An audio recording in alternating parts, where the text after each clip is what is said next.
Student, मैं संजू शर्मा, आपकी SST teacher.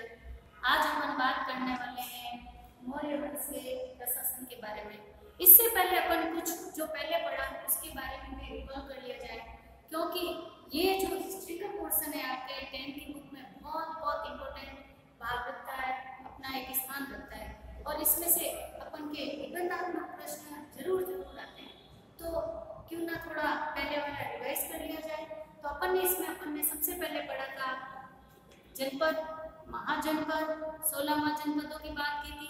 16 महाजनपद में अपन ने मगध को लिया था। मगध के बारे में अपन ने देखा किस तरीके से वो एक शक्तिशाली महाजनपद था।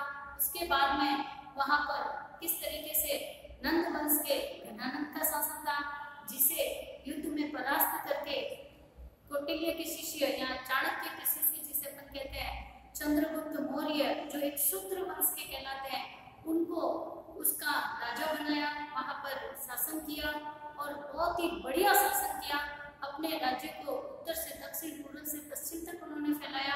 उसके बाद में चंद्रगुप्त मौर्य के जो पुत्र थे बिंदुसार, उन्होंने शासन किया और चंद्रगुप्त के बाद में चंद्रगुप्त अपन ने देखा जैन धर्म को अपनाया। बिंदुसार जो है शैव धर्म को मानने वाले रहे। उसके बाद में अशोका, जिसको अपन ने इतिहास में अशोक महान के नाम से जानते हैं, अशोक के बारे में अपन ने पढ़ा और किस तरीके से उन्होंने बौद्ध धर्म को अपनाया। हाँ, कलिंग के युद्ध के बाद में हमेशा के लिए उन्होंने युद्ध नीति का त्याग कर दिया और बौद्ध धर्म को अपनाया। और यही नहीं, अपन ने यह भी देखा था कि बौद्ध धर्म के प्रचार के लिए अपने पुत्र पुत्री तक, जो संघमित्रा और महेंद्र थे, उनको श्रीलंका तक भेजा। इसके अलावा समानता नाम का एक प्रतिनिधि, एक व्यक्ति नियुक्त कर दिया, जो केवल और केवल धर्म के प्रचार के लिए कार्य करता था। और यहाँ तक अपन ने यह भी देखा कि शिलालेखों के ऊपर वो अपने बातों को लिखवा के पूरी दुनिया के सामने, पूरे नगर के सामने रख देते थे। और इसकी प्रेरणा उन्होंने डेरियस जो राजा थे दारा, उनसे उन्होंने ली। इस तरीके से अच्छा, इसके अलावा अपन ने कुछ महत्वपूर्ण पुस्तकों के नाम भी पढ़े थे, जिसमें अपन ने इंडिका लिखी थी, मेगस्थनीज के द्वारा लिखी हुई, और इसके अलावा अर्नानूर, नहरानूर, जिनसे अपन को ये जानकारी मिलती है कि इस तरीके की किताबें लिखी गई, इस तरीके का प्रशासन था, इस तरीके के राजा महाराजा हुए, मौर्य वंश के अंदर इतने शक्तिशाली थे। और अशोक का तो अपन ने ये भी देखा था कि पाकिस्तान से लेकर इधर बिहार के आगे पूरा दक्षिण भारत, चोल, चेर, पांड्य सभी राजवंशों को परास्त किया और अपने शासन को फैलाया।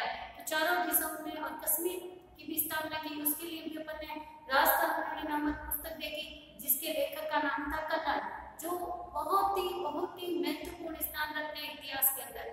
ये जितने भी अपन ने नाम लिए, जिन पुस्तकों के नाम बोले, ये आपके परीक्षा में प्रश्न आते ही है। ये फिक्स क्वेश्चन है आपके। तो छोटे क्वेश्चन, बड़े क्वेश्चन, सभी तरह के क्वेश्चन को अपन को ध्यान में रखते हुए अध्ययन करना है, क्योंकि इतिहास एक बहुत महत्वपूर्ण भाग है आपकी 10वीं की किताब के अंदर। अब अगर अपन आगे बात करें तो मौर्य वंश के मौर्य प्रशासन की अपन बात करेंगे, क्योंकि शासन व्यवस्था के बारे में भी जब तक अपन को पता नहीं चलेगा वहाँ के, अपन पूर्ण जानकारी से वंचित रह जाएंगे।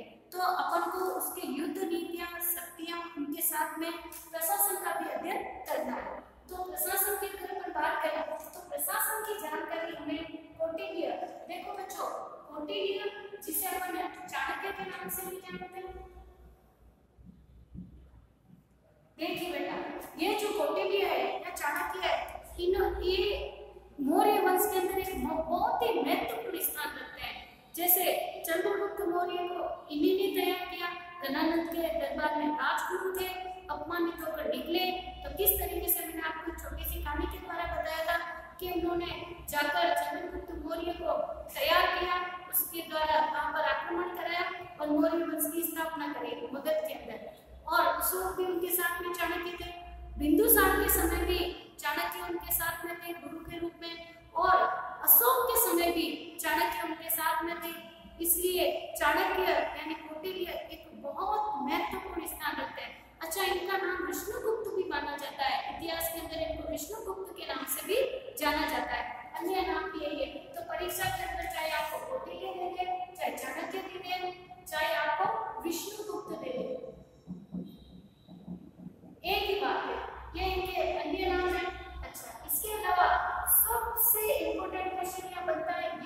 भी आपके आए दिन परीक्षा में पूछा जाता है कि कौटिल्य के द्वारा लिखी गई पुस्तक कौन सी है। ये बहुत ही प्रसिद्ध इनकी पुस्तक है जिसका नाम है अर्थशास्त्र। देखो बच्चों, अर्थशास्त्र सोचकर ये ना सोचना कि ये बुक अर्थशास्त्र की है।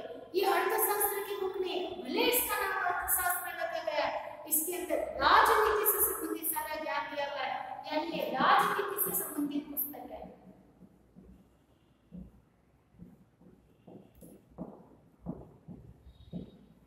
ये पुस्तक राजनीति से संबंधित है और विशेष रूप से जो मौर्य वंश इतना शक्तिशाली साम्राज्य बना और उसमें ये बहुत ही महत्वपूर्ण स्थान रखता है। तो इस तरीके से राजनीति से संबंधित जो अर्थशास्त्र है, इस किताब के अंदर हमको विभिन्न जानकारियां मिली कि कौटिल्य ने राज्य के 7 अंग बताए, यानी कौटिल्य के अनुसार ये बताया गया कि एक राज्य तभी शक्तिशाली राज्य बन पाएगा तब उसके ये 7 प्रमुख अंग होंगे। जिस तरीके से अपना शरीर है जिसमें हाथ, पैर, आंखें, मुख और कान, ये सब अपन के जो अंग है ये मिलकर अपना पूरा शरीर बनता है, एक ढांचा, एक निर्माण होता है अपने शरीर का। उसी तरीके से राज्य का निर्माण जो है इन 7 अंगों से मिलकर होगा और ये 7 अंग होंगे तभी एक राज्य पूर्ण कहलाएगा। उसमें अगर अपन देखें तो राजा, अमात्य, दुर्ग, कोष, मित्र, सेना और जंगल।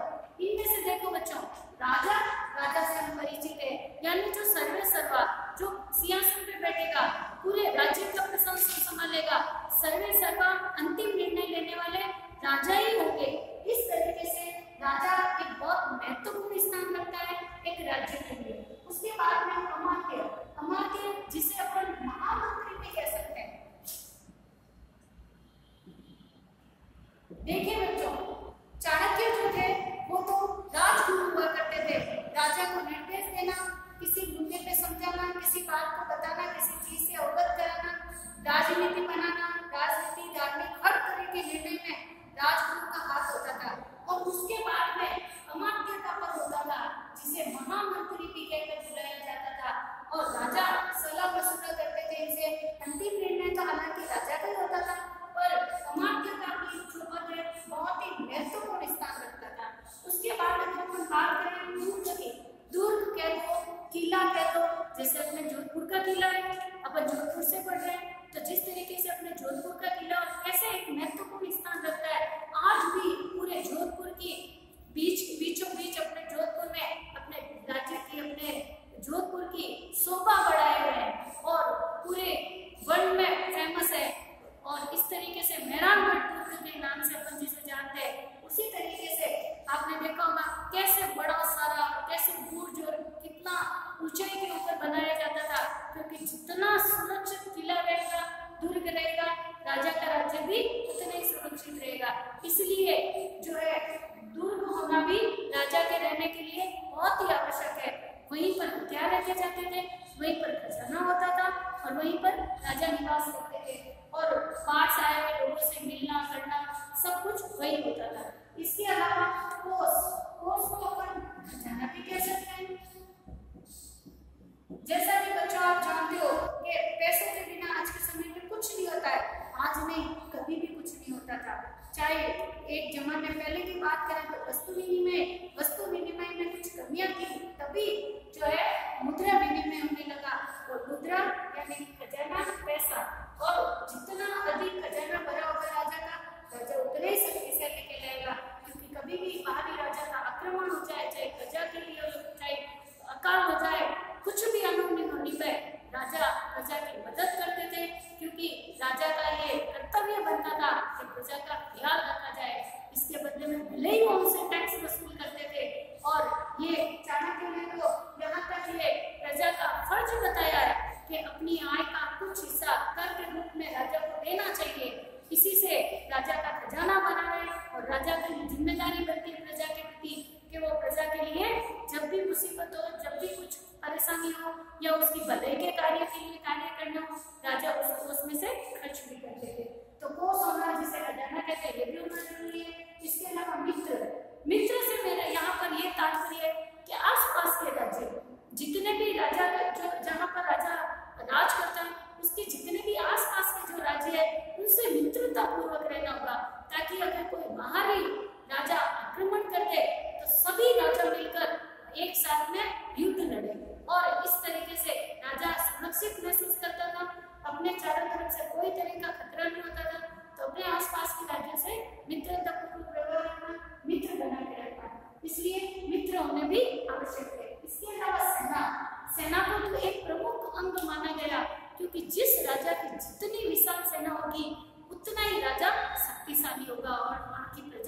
सुरक्षित होगी। इसके अलावा जनपद के बारे में तो अपन ने बहुत अच्छे से अध्ययन किया है, किस तरीके से छोटे छोटे जनपदों यानी वर्तमान के जैसे राज्य होते हैं उस तरीके से जनपदों के अंदर अपना बटा हुआ था पूरा राज्य। तो इस तरीके से ये 7 अंक जो है यहाँ पे आपका सीधा ये क्वेश्चन आता है परीक्षा के अंदर कि कौटिल्य के अनुसार राज्य के कितने अंक बताए गए। यहाँ पर आपको 7 अंक और फिर इनके नाम लिखने होंगे। ये प्रश्न भी परीक्षा में कई बार पूछा गया है, अर्धवार्षिक में तो कितनी बार पूछ लिया गया है। तो राजा, अमात्य, दूत, कोष, मित्र, सेना, जनपद, ये 7 अंक जो है कौटिल्य के अनुसार राज्य के 7 अंक माने गए। उसके बाद में अगर अपन बात करें केंद्रीय प्रशासन, जैसे हमने केंद्र सरकार होती है उसी तरीके से केंद्रीय प्रशासन भी था जो 18 विभागों में बटा हुआ था। जो अलग अलग जो जनपद होते थे, छोटे छोटे राज्यों के जो मंत्री होते थे, उन सब के ऊपर निगरानी रखने का कार्य करते थे, जिनको 18 विभागों में बांटा गया था। उसके बाद में अगर अपन बात करें समाहर्ता, सबसे पहला अगर कोई मंत्री अपन देखते हैं तो वो समाहर्ता था, जो राजस्व का मतलब होता है कर या टैक्स। एक ही चीज है टैक्स के ऊपर टेबल, तो राजस्व एकत्र करना, यानी जैसा कि मैंने आपको बताया कि चाणक्य ने बताया था कि प्रजा का एक प्रमुख कर्तव्य है कि राजा को कर दे, टैक्स दे, अपनी आय का कुछ हिस्सा, कुछ अपने अनाज का कुछ हिस्सा। तो इस तरीके से एक जो व्यक्ति समाहर्ता नाम का था वो राजस्व एकत्र करने का कार्य करता था। उसके बाद अगर अपन बात करें प्रांतीय प्रशासन की, तो प्रांतीय में अगर मैं एक पाटलिपुत्र, कल अपन ने इसके बारे में बात की थी, पाटलिपुत्र जिसका वर्तमान में क्या नाम है पटना, जो पाटलिपुत्र मगध की राजधानी हुआ करती थी। जैसे बिहार की राजधानी वर्तमान में पटना है, उसी तरीके से पाटलिपुत्र मगध की राजधानी थी। इसलिए जैसे वर्तमान में भारत के बारे में जानना चाहेंगे तो दिल्ली की बात जरूर करेंगे क्योंकि भारत की राजधानी दिल्ली है। उसी तरीके से मगध की राजधानी पाटलिपुत्र हुआ करती थी। और पाटलिपुत्र के प्रशासन की अगर अपन बात करें तो उत्तरापद यानी ऊपर के हिस्से को उत्तरापद कहा गया, दक्षिण भारत के जो भारत के नीचे के हिस्से को दक्षिणापद कहा गया, और मध्य का भाग आता है उसको अपन मध्यपद कहा गया। तो इस तरीके से 3 भागों में उसको बांट रखा था, जिनके ऊपर एक अलग अलग अधिकारी नियुक्त किए हुए थे जो विभिन्न तरीके से कार्य करेंगे। अब नगर प्रशासन की अगर बात करें, जो छोटे छोटे जनपदों में बटा हुआ था या नगरों में बटा हुआ था, तो नगर प्रशासन जो था वो जो ये 3 पद मैंने बताया आपको, ये अलग अलग प्रशासन में बटा हुआ था, जिसमें से अपन नगर प्रशासन एक की भी अगर बात करें तो इसमें अपने 6 समितियां होती थी। और ये 6 समितियां अगर हम बात करें तो सब अलग अलग तरीके के कार्य करते थे। आपको जानकर हैरानी होगी कि उस जमाने के अंदर भी ये सारे कार्य प्रारंभ हो गए थे जो आज वर्तमान में भी हो रहे हैं। जैसे अगर अपन बात करें प्रथम समिति की, तो ये उद्योग और शिल्प का निरीक्षण करती थी। यानी जैसे अभी आपने देखा है अपनी जो भारत सरकार है, इन्होंने शिक्षा के साथ में जोड़ा के छात्रों को साथ में इस तरीके का व्यवहारिक ज्ञान भी दिया जाए ताकि वो शिक्षा ग्रहण करने के बाद में सीधे अपने पैरों पे भी खड़े हो सके। तो इस चीज को भी ध्यान में रखते हुए वहाँ की राजा के द्वारा ये व्यवस्था की जाती थी कि उद्योग और शिल्प किस तरीके से चल रहे हैं, कहीं ये नष्ट तो नहीं हो रहे हैं, इनको किसी चीज की जरूरत तो नहीं, बाहर एक व्यापार है या नई कोई चीज बनानी है, और उनको प्रोत्साहित भी करते थे। अच्छा कुछ निर्मित नया कुछ करने पे राजा उनको प्रोत्साहन के लिए इनाम भी देते थे। तो इस तरीके से एक जो प्रथम समिति का कार्य प्रमुख रूप से उद्योग और शिल्प पे था, क्योंकि जितना ज्यादा उद्योग और शिल्प होगा उतनी उन लोगों की इनकम बढ़ेगी, आय होगी, और जितनी आय होगी राजा को टैक्स भी देंगे, तो राजा को भी फायदा और प्रजा को भी फायदा। इसके बाद में अपन दूसरी समिति यानी द्वितीय समिति की बात करें तो विदेशियों की देखरेख, यानी विदेश से आने वाले व्यापारी हो, राजा हो या कोई यात्री हो, उनकी भी देखरेख, उनको भी रखने की व्यवस्था, ठहराने की व्यवस्था, उनके भोजन पानी की व्यवस्था, ये सारा ध्यान भी वित्तीय समिति के द्वारा रखा जाता था। क्योंकि अभी के जैसा सिस्टम तो है नहीं कि टीवी है, न्यूज में देख लिया, पता चल गया, मोबाइल है, यूट्यूब है, ऐसा तो कुछ था नहीं। ये जो यात्री होते थे, विदेशी आते थे, यही वहां आकर राजा के शासन व्यवस्था को देखते थे, राजा के इंतजाम देखते थे और उनको ग्रंथों के अंदर, किताबों के अंदर, लेखों के अंदर लिखते थे और अपने साथ ले जाते थे और अपने देश में जाकर वापस बताते थे कि उस जगह के राजा इतना विशाल साम्राज्य के साथ, इतनी अच्छी व्यवस्था के साथ, इतनी खूबसूरत राज्य, इतनी सुंदर प्रजा के साथ में वो रहते हैं। तो इस तरीके से राजा को ख्याति प्राप्त होती थी, राजा का विश्व में नाम होता था। इसलिए भी एक द्वितीय नंबर पर, द्वितीय स्थान पर इस समिति को प्रमुख कार्य दे रखा था। उसके बाद अगर अपन तृतीय समिति की बात करें तो जन्म मरण का लेखा जोखा, जो बच्चों आज भी अपनी जो सरकार है, ये नगर निगम में अपन को जाना पड़ता है। जब अपना जन्म होता है तो अपन को जन्म का प्रमाण पत्र, यानी अपन जो कहीं एडमिशन भी लेने जाएंगे स्कूल में भी, तो आपको कहते हैं आपका बर्थ सर्टिफिकेट लाइए। तो ये वही बर्थ सर्टिफिकेट यानी जन्म मरण का लेखा जोखा, यानी मरते जब डेथ सर्टिफिकेट जैसे अपन वर्तमान में बनाते हैं, उसी तरीके से एक विभाग अलग ही रखा गया था कि नगर के अंदर कोई जन्मता है तो उसकी भी एंट्री करेंगे और जो मरता है उसकी भी एंट्री करेंगे। इससे ये भी इस चीज को अपन वर्तमान की जनगणना से जोड़कर भी देख सकते हैं। जैसे अपन के हर 10 वर्ष के बाद में जनगणना का कार्य होता है, जिसमें अपने देश में कितने लोग रह रहे हैं, वर्तमान में जनसंख्या कितनी है, लेखा जोखा करके पता लगाते हैं। उसी तरीके से उसका आंकलन भी इसी से होता था, इसलिए तृतीय स्थान इसको दे रखा था। उसके बाद में अपन अगर चतुर्थ समिति की बात करें तो ये व्यापार और वाणिज्य के ऊपर ध्यान रखती थी, यानी नगर के जो राज्य है उनको लोग है वो किस तरीके से व्यापार कर रहे हैं, किन चीजों का व्यापार कर रहे हैं, किन बाहरी राज्यों के साथ व्यापार कर रहे हैं, किस चीज का व्यापार कर रहे हैं, कहीं कुछ गलत तो व्यापार नहीं कर रहे हैं, कहीं धोखाधड़ी तो नहीं कर रहे हैं, कहीं जितना व्यापार कर रहे हैं उसके एवज में उसके बराबर टैक्स दे रहे हैं या नहीं दे रहे हैं। इन आदि आदि सभी बातों का ध्यान रखा जाता था इस समिति के द्वारा। उसके बाद में जब अपन बात करें पांचवी समिति, तो पांचवी समिति जो थी वस्तुओं का विक्रय और निरीक्षण करती थी, यानी विक्रय आपने गणित में पढ़ा होगा, क्रय और विक्रय। क्रय यानी खरीदना, विक्रय यानी बेचना। तो इसके अंदर वस्तुओं का क्रय विक्रय यानी विक्रय बेचना उसका निरीक्षण करते थे। कहीं ऐसा तो नहीं मिलावट भरा अनाज बेच रहे हैं, कहीं ऐसा तो नहीं कि हल्की क्वालिटी की चीज को महंगा करके बेच रहे हैं, डुप्लीकेट सामान बेच रहे हैं। तो इस तरीके से उस जमाने में भी इन चीजों के ऊपर विशेष रूप से ध्यान रखा जाता था और एक समिति की नियुक्ति की गई थी। उसके बाद में छठी समिति की अगर अपन बात करें तो विक्रय मूल्य का 1/10वां भाग कर के रूप में लेती थी। ये समिति ये ध्यान रखती थी कि व्यापारी जो व्यापार कर रहे हैं उसका 1/10 भाग टैक्स के रूप में दे रहे हैं या नहीं, क्योंकि इन्हीं टैक्सों के द्वारा राजा का जो खजाना, जिसे पहले कोष नाम दिया, ये बढ़ता था और वो भी प्रजा के लिए वापस काम आता था। तो इस तरीके से विक्रय मूल्य के ऊपर भी 1/10 भाग कर के रूप में लेते थे। उसके बाद अगर अपन बात करें तो सैन्य व्यवस्था, देखो बच्चों कोई भी जो राज्य होगा, कोई भी शासन व्यवस्था होगी, कोई भी प्रजा होगी, मैं अपने भारत देश की भी बात करूं तो आपने देखा होगा सैन्य शासन अपने यहाँ बहुत मजबूत होना जरूरी है। अभी अभी जो आपने हालात देखे कि चीन के साथ में किस तरीके से अपन के सीमा विवाद हुआ और किस तरीके से भारत ने हाथों हाथ कीमती जो हथियार है राफेल के रूप में अपन जिसको सुना फ्रांस से मंगवाया गया, तो क्यों मंगवाया, क्यों इतना धन खर्च किया गया, ताकि देश के पास बहुत शक्तिशाली हथियार है। इसी तरीके से यहाँ पे भी सैन्य व्यवस्था जो है एक बहुत प्रमुख और शक्तिशाली सैन्य व्यवस्था रखनी जरूरी थी, जिसकी 6 समितियां थी और 6 समितियों को 5 भागों में बांटा था।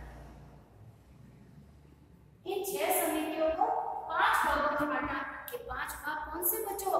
5 भाग 5 सेनाएं होती थी अलग अलग तरह की, जिसमें अपने पैदल सैनिक, अश्व सैनिक, हाथी सैनिक, रथ सैनिक और नौ सैनिक, इन सब के बारे में अपन आगे और बात करेंगे।